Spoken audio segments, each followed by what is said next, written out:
Hi everyone. December സൈക്കിളിൽ ഈ സർട്ടിഫിക്കറ്റിനായിട്ട് ഒരുപാട് പേർ കാത്തിരിക്കുന്നുണ്ടായിരുന്നു. NTA സൈഡിൽ നിന്ന് 22 ഏപ്രിൽ ഇന്നലെ വൈകിയാണ് ഈ ഒരു പബ്ലിക് നോട്ടീസ് വന്നിരിക്കുന്നത്. നിങ്ങൾ നെറ്റ് JRF അല്ലെങ്കിൽ PhD ഓൺലി എലിജിബിലിറ്റി നേടിയ ആളാണെങ്കിൽ പോലും ഈ സർട്ടിഫിക്കറ്റ് ഇപ്പോൾ ഡൗൺലോഡ് ചെയ്യാനായിട്ട് സാധിക്കും. ഡിസംബർ 2025 സൈക്കിളിലെ ഈ സർട്ടിഫിക്കറ്റ് ആണ് ഇപ്പോൾ അവൈലബിൾ ആയിരിക്കുന്നത്. എല്ലാവർക്കും വേണ്ടിയിട്ടുള്ളത് ABCD എന്നൊക്കെ പറഞ്ഞിരിക്കുന്ന സെയിം കാര്യമാണ്. JRF കിട്ടിയവർക്ക് JRFും അസിസ്റ്റന്റ് പ്രൊഫസർഷിപ്പും, PhDക്കുള്ള എലിജിബിലിറ്റിയും കൂടി കിട്ടിയ ആളുകൾക്ക്, PhD ഓൺലി മാത്രമായിട്ട് കിട്ടിയവർക്ക്, ആ കാറ്റഗറികൾക്കെല്ലാം തന്നെ ഇപ്പോൾ ഈ സർട്ടിഫിക്കറ്റ് ഡൗൺലോഡ് ചെയ്യാം. വെബ്സൈറ്റ് അഡ്രസ്സും ഇവിടെ നൽകിയിട്ടുണ്ട്.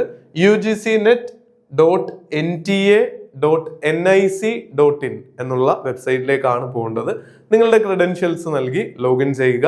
ഈ സർട്ടിഫിക്കറ്റ് ലേറ്റ് ആകാതെ തന്നെ ഡൗൺലോഡ് ചെയ്ത് വെക്കുക. സെറ്റ് പരീക്ഷയിലെ പോലെ ഒരു ഫിസിക്കൽ കോപ്പി, ഹാർഡ് കോപ്പി നിങ്ങൾക്ക് അയച്ചു തരുന്ന പരിപാടിയൊന്നും NTA-ക്ക് ഇല്ല. ഈ സർട്ടിഫിക്കറ്റ് ഡൗൺലോഡ് ചെയ്യാൻ മാത്രമാണ് നമുക്കുള്ള ഒരു ഓപ്ഷൻ. അത് വാലിഡുമാണ്.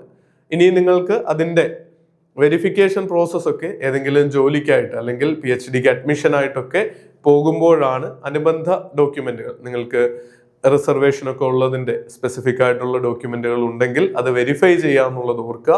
അതും ഇതേ ടൈം ഫ്രെയിമിൽ ഉള്ളത് കളക്ട് ചെയ്ത് വെക്കാനായിട്ടുള്ള കാര്യങ്ങൾ കൂടി നിങ്ങൾ മുൻകൂട്ടി ചെയ്ത് വെക്കുക. ഏതെങ്കിലും ഒരു ജോലിക്കോ അല്ലെങ്കിൽ അഡ്മിഷനായിട്ടോ ചിലപ്പോൾ 6 മാസം 1 വർഷമൊക്കെ കഴിഞ്ഞിട്ടാവും നിങ്ങൾക്ക് ഈ സർട്ടിഫിക്കറ്റ് ഹാജരാക്കേണ്ടി വരുന്നത്. അതിനോടൊപ്പം അതിനെ സപ്പോർട്ട് ചെയ്യുന്ന ഡോക്യുമെന്റുകളെല്ലാം തന്നെ, പ്രത്യേകിച്ച് റിസർവേഷൻ്റെതും എഡ്യൂക്കേഷണൽ ക്വാളിഫിക്കേഷൻ്റെതും മാത്രം മതി നമ്മുടെ കയ്യിൽ. ആ കാര്യങ്ങൾ റെഡിയാക്കി വെക്കുക.